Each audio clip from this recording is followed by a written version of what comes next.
नमस्कार दोस्तों। उम्मीद है कि सभी लोग बिहार शिक्षक भर्ती की तैयारी तेज़ी से कर रहे होंगे।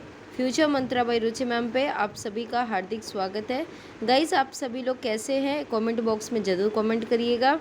मैं यही उम्मीद करती हूँ कि आप लोग बहुत ही अच्छे होंगे और एग्ज़ाम्स की तैयारी लगभग आप लोगों ने कर ली होगी, सभी रिविज़न्स कर रहे होंगे। तो सभी विद्यार्थियों के लिए, जितने लोग भी बिहार 3.0 की तैयारी कर रहे हैं, गाइज याद रखेंगे आज हम लोग जो क्वेश्चंस करने वाले हैं वो बहुत ही महत्वपूर्ण टॉपिक है, बजट बिहार का। और याद रखिएगा, ये जो बजट है वो 2023-24 का बजट आपके सामने लेके आए हैं और आज ही शाम तक आपको 24-25 के भी बजट सामने मिल जाएंगे। तो जिससे भी क्वेश्चंस आएगा आप उसको देख सकते हैं। हम लोग पहले थ्योरी और साथ ही साथ एमसीक्यूज़ को समझेंगे, क्योंकि आप जानते हैं कि बजट किस तरीके से मैम पढ़ाती है। मैम का तरीका बहुत ही अलग है। थ्योरी प्लस एमसीक्यूज़ हम लोग दोनों ही करते हैं और विद इन 30 मिनट्स या फिर 25 मिनट्स में हम लोगों ने सारे बजट के सारे कॉन्सेप्ट को समझ लेना है कि कितनी महत्वपूर्ण क्वेश्चंस यहाँ से बन सकता है। तो गाइस, बिहार बजट 2023 की अगर हम बात करते हैं, यहाँ पे 2023 की आप देख रहे हैं, 23-24 की बात की जाएगी।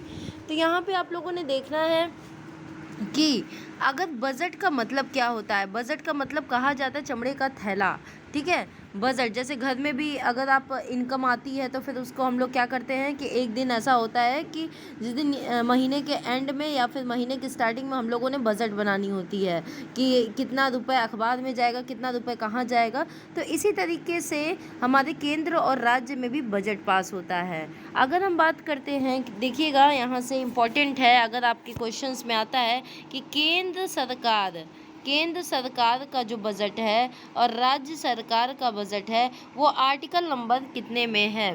तो याद रखेंगे, आर्टिकल नंबर 112 में कहेंगे तो केंद्र सरकार का है। और आर्टिकल नंबर अगर हम यहाँ पे आपको बताएं, अगर आर्टिकल नंबर 202 की बात करेंगे तो ये आर्टिकल किस में है, आपके राज्य सरकार में। गाइज सभी लोग याद रखेंगे, जो बजट वर्ड है, ये जो बजट वर्ड है वो संविधान में एक बार भी नहीं आया है। आप लोगों ने संविधान पढ़ा होगा तो उसमें एक बार भी नहीं आया है। उसमें वर्ड आया है तो वार्षिक वित्तीय विवरण आया है। क्या आया है? वार्षिक वित्तीय विवरण शब्द आया है। ओके, चलिए। अभी आप लोगों को एक बात नहीं पता होगी इस बजट के बारे में। अगर बजट के बारे में एक बहुत ही महत्वपूर्ण आपको बताऊं बात, कि केंद्र का अगर आप लोगों को पता होगा तो आप लोग कमेंट जरूर करिएगा। केंद्र की जो बजट होती है उसकी जिम्मेदारी किसके ऊपर होती है, कमेंट करिएगा। एक बार हम भी देखना चाहते हैं आप लोगों का कमेंट क्या आ रहा है। और राज्य की बजट की जिम्मेदारी किसके ऊपर होती है। तो याद रखेंगे, जो केंद्र की जिम्मेदारी होती है बजट पास करने की, वो आपके राष्ट्रपति के ऊपर होती है कि कब कब कितना कहाँ देना है। अगर हम बात करेंगे यहाँ, यानी कि प्रेसिडेंट के ऊपर होती है, राष्ट्रपति के ऊपर। अगर हम बात करते हैं राज्य की, तो राज्य की सरकार यानी कि गवर्नमेंट के ऊपर होती है, राज्य की सरकार के ऊपर होती है। ओके गाइस, आई होप कि आपको समझ में आ रहा होगा। आइए देखिए, पहला क्वेश्चन ही कहता है, जैसा कि हमने अभी आपको थ्योरी पढ़ाई उसी पहले क्वेश्चंस में ही आपको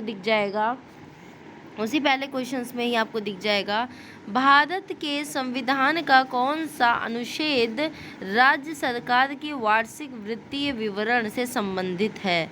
तो अभी हम लोगों ने देखा था कि जो राज्य की सरकार की बात की गई थी वो 202 में, आर्टिकल नंबर 202 में बात की गई थी, यानी अनुच्छेद नंबर 202। तीसरा आंसर आपका राइट आंसर हो जाएगा। देखिएगा, थोड़ी सी थ्योरी हम लोग समझ लेते हैं। संविधान के अनुच्छेद 202 के तहत एक वित्तीय वर्ष के लिए राज्य की अनुमानित प्राप्तियों और व्यय का एक विवरण है, जिसे वार्षिक वित्तीय विवरण या बजट कहते हैं, राज्य के विधानमंडल के समक्ष जाना जाता है। तो याद रखेंगे, ये वार्षिक वित्तीय विवरण वर्ड रखा गया है, न कि बजट का प्रयोग किया गया है। विधानसभा को प्रस्तुत बजट निम्नलिखित अनुमानों के आधार पर संकलन है: आय का अनुमान, व्यय का अनुमान और प्रमुख और छोटे कार्यों और योजनाओं की सूची। ओके, चलिए आइए नेक्स्ट क्वेश्चन देखते हैं। नेक्स्ट क्वेश्चन कहता है, निम्नलिखित में से किसने बिहार राज्य 23-24 की बजट पेश की। तो याद रखेंगे विजय कुमार चौधरी जी ने क्या की थी, 2023 और 24 की बजट पेश की थी। आइए इनके बारे में भी जान लेते हैं। देखिए यहाँ पे लिखा गया है हाइलाइट्स ऑफ बिहार बजट। यहाँ पे लिखा कि 28 फरवरी 2023 को बिहार के वित्त मंत्री विजय कुमार जेडीयू के हैं चौधरी ने बिहार विधानसभा में वित्तीय वर्ष 2023-24 के लिए 2.61 लाख करोड़ का बजट पेश किया है। गाइस, कभी कभी पूछा जा सकता है कि बिहार के बजट का आकार क्या है, तो यहाँ पे आप लोग ये याद रखिएगा 2.61 लाख करोड़ रुपए बिहार का बजट पेश किया गया है। आगे हम लोग देखते हैं, अगर पूरा इन्फॉर्मेशन चाहिए तो ये रहा आपके पास 2,61,885.40 करोड़ रुपए होता है। ठीक है, चलिए अब बात आती है कि बजट तो पेश हो गई, लेकिन उसमें किस किस विभाग में कितना कितना रखा गया। तो यहाँ पे देखिएगा आपके लिए लिखा गया है शिक्षा के क्षेत्र में स्वास्थ्य के विकास, ग्रामीण विकास, समाज विकास, ग्रामीण कार्य, पथ निर्माण, नगर विकास एवं जल संसाधन, कृषि, PHED। तो जगह जगह की बजट के लिए आपको रखा गया है, क्योंकि यहाँ पे कितने जगह बांटा गया है वो आपको बताया गया बजट में, है ना।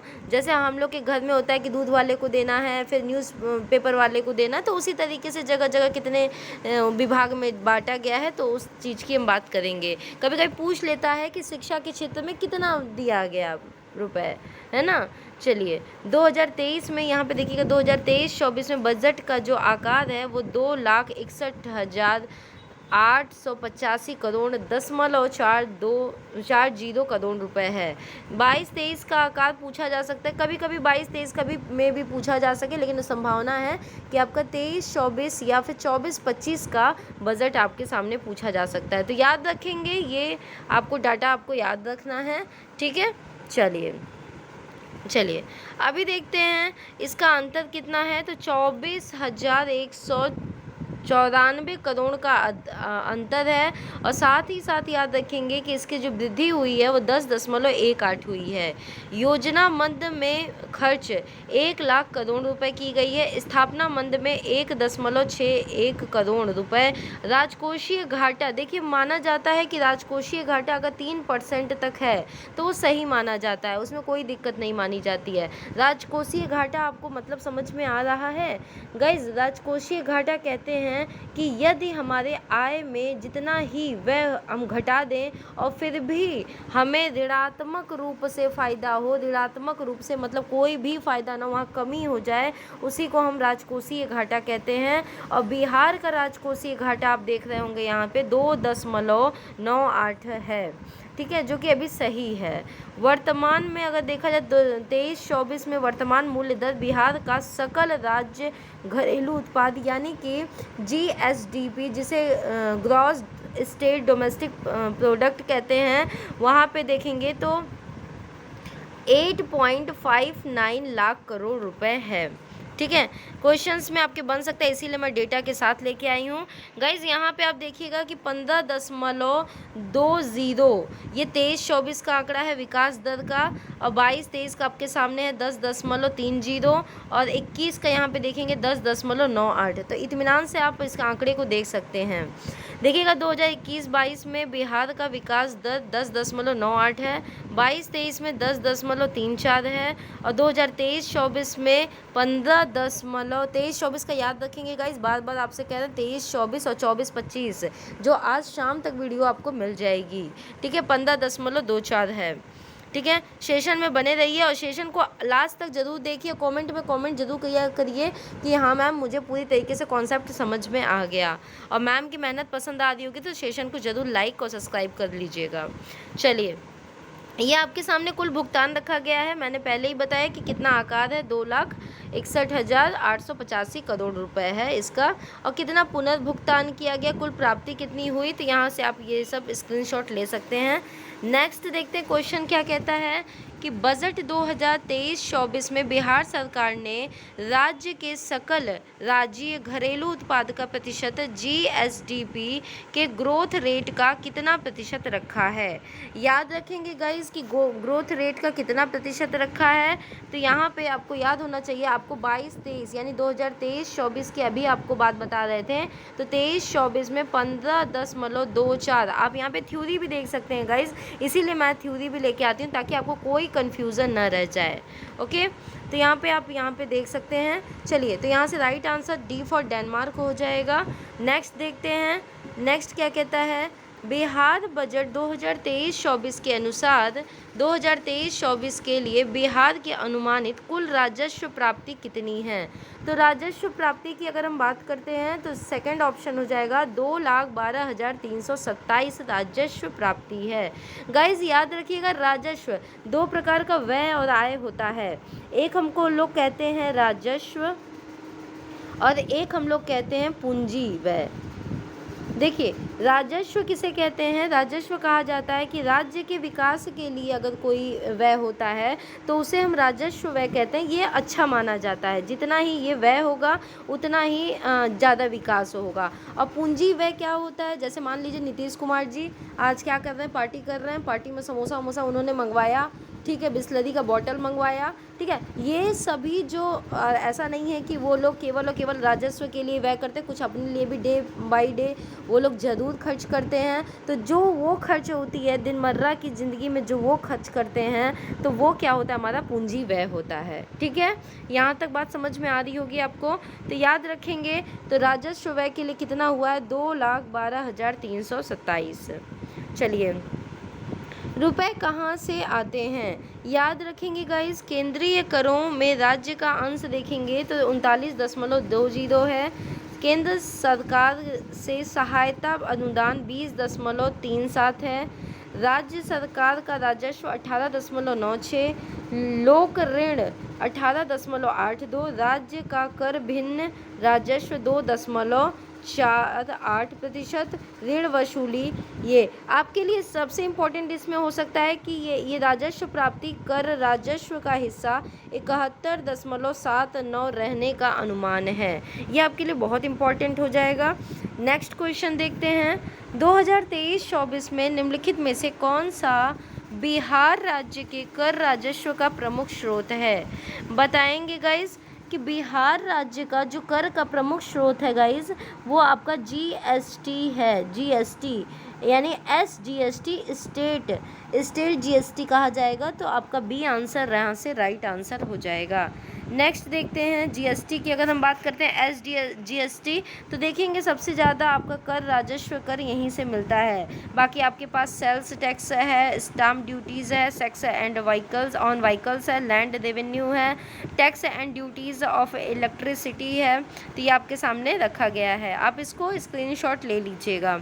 गाइस देखते हैं नेक्स्ट क्वेश्चन, बजट 2023-24 में निम्नलिखित में से किस क्षेत्र को अधिकतम हिस्सा आवंटित किया गया है। याद रखेंगे, सबसे ज़्यादा जो बजट में हिस्सा दिया गया है वो आपके शिक्षा में दिया गया है। आप पीछे अभी प्रीवियस में जब हम पढ़ाते चले आ रहे हैं तो ऊपर की वीडियो को फिर से रीओपन करके देखेंगे तो उसमें आपके शिक्षा के क्षेत्र में कितना पैसा आवंटित किया गया है ये आपको बताया गया है।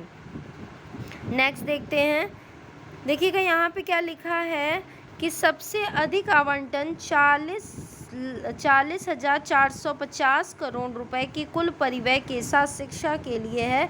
इसके बाद स्वास्थ्य के लिए 16,966 करोड़ रुपए, सड़क के लिए 17,487 करोड़ रुपए और सामाजिक कल्याण के लिए 12,439 करोड़ रुपए रखी गई है। नेक्स्ट देखते हैं, अगर हम यहाँ पे एजुकेशन के क्षेत्र में आप बताया ही अभी आपको, education, health, agriculture, rural and development, police के क्षेत्र में रोड एंड ब्रिज, तो ये आपके लिए रखा गया है। चलिए नेक्स्ट क्वेश्चन देखते हैं, बिहार बजट 2023-24 के अनुसार बिहार ने व्यय का कितना प्रतिशत शिक्षा के क्षेत्र में व्यय किया है? तो सभी को अभी पता है, अभी सबने देखा इसकी थ्योरी। तो 17.9% क्या किया है, शिक्षा के क्षेत्र में व्यय किया है। चलिए, अब मैंने अभी आपको बताया था कि विकासात्मक व्यय, जिसे हम राजस्व व्यय कहते हैं, गैर विकासात्मक व्यय को हम लोग अनुमानतः 2 भागों में बांटे हैं और आपके सामने स्क्रीनशॉट में रखा गया है कि किस तरीके से विकासता, मतलब राजस्व जो राज्य के विकास के लिए है, और पूंजी व्यय जिसे हम गैर विकासात्मक भी कहते हैं। चलिए, यहाँ पे देखेंगे कि रुपए कहाँ से जाएगा। तो सामाजिक सेवाएं जैसे कि शिक्षा का बात करें, स्वास्थ्य का बात करें, तो इसमें 38.14% होता है। सामान्य क्षेत्र में देखते हैं तो 28.38, आर्थिक क्षेत्र में 24.01, लोक ऋण में 9.00 और ऋण और पेंशनियों ने 0.47, सहायता अनुदान और अंशदान में 0.01 होता है। ठीक है, चलिए, अच्छी बात है। चलिए, नेक्स्ट क्वेश्चन देखते हैं। नेक्स्ट क्वेश्चन कहता है कि बिहार बजट 2023-24 के अनुसार 23-24 के लिए बिहार की अपेक्षित GSDP क्या है? तो बताएंगे सभी लोग क्या है। तो GSDP उसका 8.58, यहाँ पे 5.9 करोड़ रुपए होती है, 5.9 करोड़ रुपए। सी फॉर चेन्नई यहाँ से राइट आंसर हो जाएगा। अब आकार में देखेंगे, सबसे बड़ा अभी तक का अगर 23-24 का कहा जाए तो सबसे बड़ा अभी 2,61,885 करोड़ रुपए है। लेकिन जब अभी आप 24 की बजट देखेंगे तो सबसे बड़ा जो बजट होगा वो 24 का, ये सेकंड हाईएस्ट बजट चला गया है अब। ठीक है, तो वृद्धि कितनी हुई, इसका आकार कितना हुआ, राजकोषीय घाटा मोस्ट इंपॉर्टेंट है, मैं बार बार कह रही हूँ, राजकोषीय घाटा आप याद रखिएगा, 2.98% इसका राजकोषीय घाटा है, जो कि सही है अभी। ठीक है, चलिए नेक्स्ट देखते हैं। बिहार बजट 2023-24 के अनुसार एक नया खेल विश्वविद्यालय कहाँ पर स्थापित किया जाएगा? तो राजगीर में स्थापित किया जाएगा। सी फॉर चेन्नई यहाँ से राइट आंसर हो जाएगा।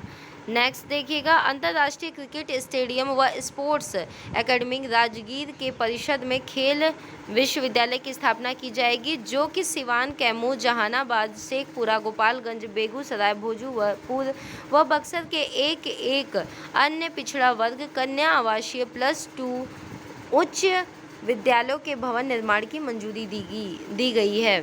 साथ ही साथ आप यहाँ पे देखेंगे कि गया के प्रेतशिला पर्वत, डुंगेश्वरी पर्वत, ब्रह्मयोनी पर्वत, जहानाबाद के वड़ावर और पर्वत, कैमूर के मंडेश्वरी पर्वत, रोहतास के रोहतासगढ़ किला में रोपवे परियोजना का काम पूरा किया जाएगा। ये सभी बजट के अंतर्गत रखा गया है, क्योंकि सभी के क्षेत्र में उन्हें अनुदान देना ही होगा। ठीक है, बिहार बजट 2023-24 के अनुसार बिहार में कृषि के तहत निम्नलिखित में से कौन सा मिशन शुरू किया गया है? तो याद रखेंगे कि बिहार बाजरा मिशन भी शुरू किया गया है, बिहार दलहन तथा तिलहन भी शुरू किया गया, फसल यानी कि उपयुक्त में से एक से अधिक। यहाँ पे डी फॉर डेनमार्क आप सभी का राइट आंसर हो जाएगा, सॉरी एफ यानी कि 5th वाला आपका राइट आंसर हो जाएगा। आप देख सकते हैं सभी मिशन योजना को यहाँ पे शुरुआत की गई है। ठीक है, चलिए यहाँ पे देखेंगे कि 10 लाख युवाओं को रोजगार देने के लिए 2025 का लक्ष्य रखा गया है। इस वित्त वर्ष में 2023-24 में 3.95 लाख नौकरियां दी गई हैं। ओके, तो ये आपके लिए इसलिए इम्पोर्टेंट होता है। देखिए, भोजपुर और बक्सरू और यहाँ पे क्या बेगूसराय में मेडिकल कॉलेज खुलेंगे, ये आपके लिए इम्पोर्टेंट है। और मुजफ्फरपुर और पूर्णिया में खादी मॉल बनेंगे और गया के डोंगोश्री पहाड़ पे बुद्ध की विशाल काय प्रतिमा बनेगी। तो ये जो है आपके 2023-24 की बजट है। अभी अब 24-25 की जब आएगी तो आप यहाँ समझ सकेंगे कि कितना कार्य हो चुका है। ओके, हाँ, ये भी आप एक बार स्क्रीनशॉट ले लेंगे। चलिए यहाँ पे देखिए, तो इस तरीके से हम लोगों ने 2023-24 के बजट के बारे में संपूर्ण जानकारी ले ली है। जितनी भी क्वेश्चंस बनने होंगे गाइस, इसी थ्योरी और MCQ से बन जाएंगे, क्योंकि मैं एक तरीके से पूरा साथ आपके लिए लेके आ रही हूँ, ताकि एक निचोड़ मिल जाए आपको और आप कम पढ़ के ही अपना सिलेक्शन, एक सीट निर्धारित कर सके अपनी। तो गाइज़, आज का सेशन फ़िलहाल इतना ही। अगर आपको सेशन पसंद आई हो तो कमेंट बॉक्स में ज़रूर कमेंट करिएगा। Thank you so much guys.